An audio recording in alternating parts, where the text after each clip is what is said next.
Halo semuanya, kembali lagi bersama saya, Fiska Marcelina. Pada kali ini saya akan membahas materi tentang pariwisata dan pengembangan sumber daya manusia. Seperti yang kita ketahui bahwa Indonesia ini merupakan negara kepulauan terbesar di dunia. Dan Indonesia memiliki banyak potensi alamnya, keanekaragaman flora dan fauna, peninggalan purbakala, peninggalan sejarah, serta seni dan budaya yang semuanya itu merupakan sumber daya dan modal yang besar bagi usaha pengembangan dan peningkatan kepariwisataan. Jadi itu harus dimanfaatkan secara optimal dan baik melalui penyelenggaraan kepariwisataan yang secara umum bertujuan untuk meningkatkan pendapat nasional dalam rangka meningkatkan kesejahteraan rakyat. Jadi berdasarkan uraian yang sudah saya sampaikan di atas, pembangunan dan program pengembangan pariwisata itu memainkan peran yang sangat penting dalam strategi pembangunan ekonomi di suatu negara atau daerah. Baik, kita masuk kepada materi teori dan konsep kepariwisataan.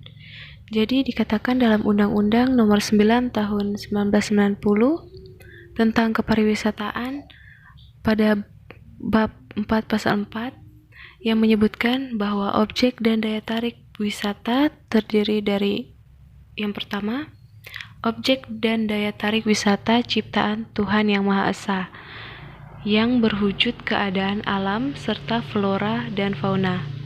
Lalu yang kedua, objek dan daya tarik wisata hasil karya manusia yang berupa museum, peninggalan sejarah, wisata agro, wisata tirta, wisata guru, wisata petualangan alam, taman reaksi, dan tempat hiburan. Jadi sebelum masuk ke materi teori dan konsep kepariwisataan, kita harus mengetahui dulu apa itu pariwisata. Jadi pariwisata ini berasal dari bahasa Sanskerta yang terdiri dari dua kata, yaitu kata pari dan wisata.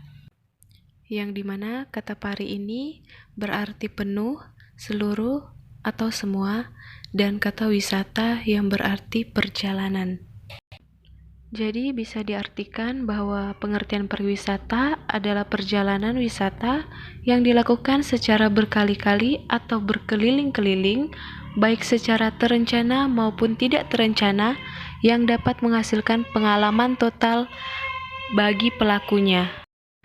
Sedangkan menurut Kuncoro, dia mengatakan bahwa atraksi wisata dikelompokkan menjadi dua, yaitu atraksi sumber daya alam dan atraksi buatan manusia. Atraksi wisata alam adalah setiap ekosistem dan segala isinya. Sumber daya alam fisik dan hayati merupakan atraksi wisata yang dapat dikembangkan untuk objek wisata alam.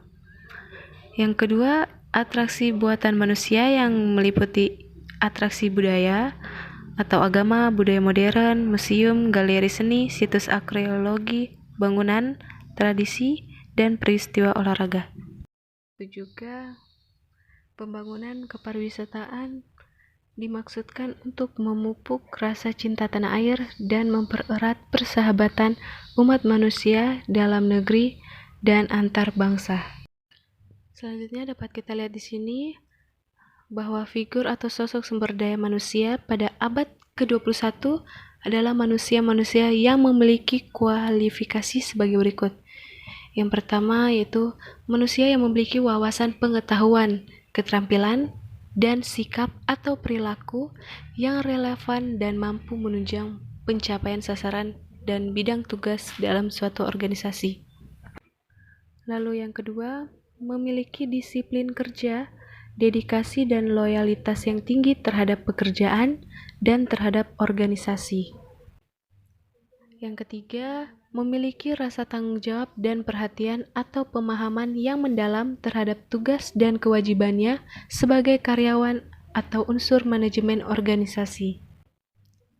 Yang keempat, memiliki jiwa kemauan yang kuat untuk berprestasi produktif dan bersikap profesional. Yang kelima, memiliki kemauan dan kemampuan untuk selalu mengembangkan potensi dan kemampuan diri pribadi demi kelancaran pelaksanaan tugas organisasi. Yang keenam, memiliki kemampuan yang tinggi dalam bidang teknik maupun manajemen dan kepemimpinan. Yang ketujuh, memiliki keahlian dan keterampilan yang tinggi dalam bidang tugas dan memiliki kemampuan ahli teknologi. Yang ke-8, memiliki jiwa kewirausahaan yang tinggi dan konsisten. Dan yang terakhir, memiliki pola pikir dan pola tindak yang sesuai dengan visi, misi, dan budaya kerja organisasi. Lanjut yang kelima, memiliki kemauan dan kemampuan untuk selalu mengembangkan potensi dan kemampuan diri pribadi demi kelancaran pelaksanaan tugas organisasi. Yang keenam, memiliki kemampuan yang tinggi dalam bidang teknik maupun manajemen dan kepemimpinan. Yang ketujuh, memiliki keahlian dan keterampilan yang tertinggi dalam bidang tugas dan memiliki kemampuan ahli teknologi. Yang ke-8, memiliki jiwa kewirausahaan yang tinggi dan konsisten. Dan yang terakhir, memiliki pola pikir dan pola tindak yang sesuai dengan visi, misi, dan budaya kerja organisasi. Pendidikan kepariwisataan merupakan salah satu kunci dalam mengembangkan potensi kepariwisataan atau kawasan wisata, karena bidang ini memerlukan tenaga keterampilan yang secara terus-menerus harus dikembangkan. Dapat dikatakan bahwa produk industri pariwisata adalah jasa. Oleh karena itu, penekanannya harus pada segi pelayanan yang disesuaikan dengan kebutuhan wisatawan. Dalam industri pariwisata, kualitas pelayanan merupakan indikator utama yang menunjukkan tingkat profesionalnya. Selanjutnya, pengembangan pengetahuan tenaga kerja ditekankan pada 3 hal pokok, menurut Warsitaningsih. Yang pertama, pengembangan pengetahuan tentang tata cara pelayanan yang berkaitan dengan bervariasinya kegiatan pariwisata, misalnya pelayanan di hotel, berbeda dengan pelayanan di tempat rekreasi atau dalam perjalanan wisata. Yang kedua, pengembangan pengetahuan tentang peralatan dan perlengkapan yang diperlukan dalam bidang pelayanan. Dan yang terakhir, pengembangan sumber daya manusia yang berkaitan dengan pengembangan sikap, perilaku, sopan santun, dan sebagainya. Jadi ketiga hal ini setiap saat selalu berubah dan mengarah pada kemajuan, sehingga ketiga hal ini harus selalu ditingkatkan, khususnya melalui pendidikan yang juga akan mempengaruhi daya serap industri. Lanjut pada bagian B, peranan pendidikan dalam meningkatkan kemampuan sumber daya manusia dalam pengembangan kawasan wisata. Jadi manusia adalah unsur terpenting dalam keberhasilan suatu organisasi. Dikatakan Susanto bahwa aset organisasi terpenting dan harus diperhatikan oleh manajemen adalah manusia atau sumber daya manusia. Karena hal ini bermuara pada kenyataan di mana manusia merupakan elemen yang selalu ada dalam setiap organisasi. Dan manusia merupakan satu-satunya sumber daya yang dapat membuat sumber daya organisasi lainnya bekerja dan berdampak langsung terhadap kesejahteraan suatu perusahaan. Yang terakhir, kesimpulan dan rekomendasi. Pengembangan kawasan wisata di Indonesia muncul sebagai industri baru yang diharapkan dapat mendongkrak pendapatan nasional maupun daerah, sehingga pemerintah berupaya keras untuk mengembangkan sektor ini dalam rangka untuk mensejahterakan rakyat.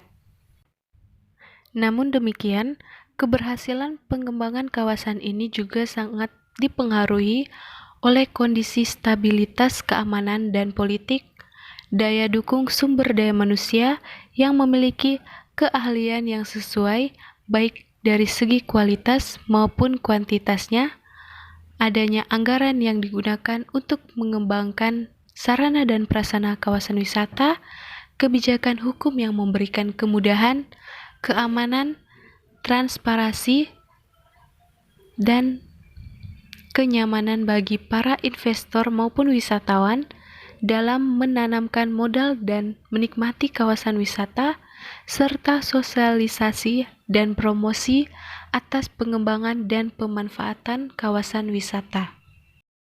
Well, kita beranjak pada bagian akhir video kali ini. Jadi kesimpulannya itu, peningkatan peran serta masyarakat dalam pengembangan pariwisata dan pelaksanaan pembangunan. Dalam penyelenggaraan kegiatan pariwisata ini harus melibatkan masyarakat sehingga manfaatnya dapat dirasakan langsung oleh masyarakat. Jadi, pariwisata dan MSDM ini sangat erat kaitannya. Dan keberhasilan pengembangan kawasan pariwisata sangat dipengaruhi oleh kondisi, stabilitas keamanan dan politik, serta daya dukung sumber daya manusia yang memiliki keahlian yang sesuai baik segi kualitas maupun kuantitasnya. Terima kasih kepada teman-teman yang sudah mau menonton video saya. Semoga video ini bermanfaat bagi kalian semua.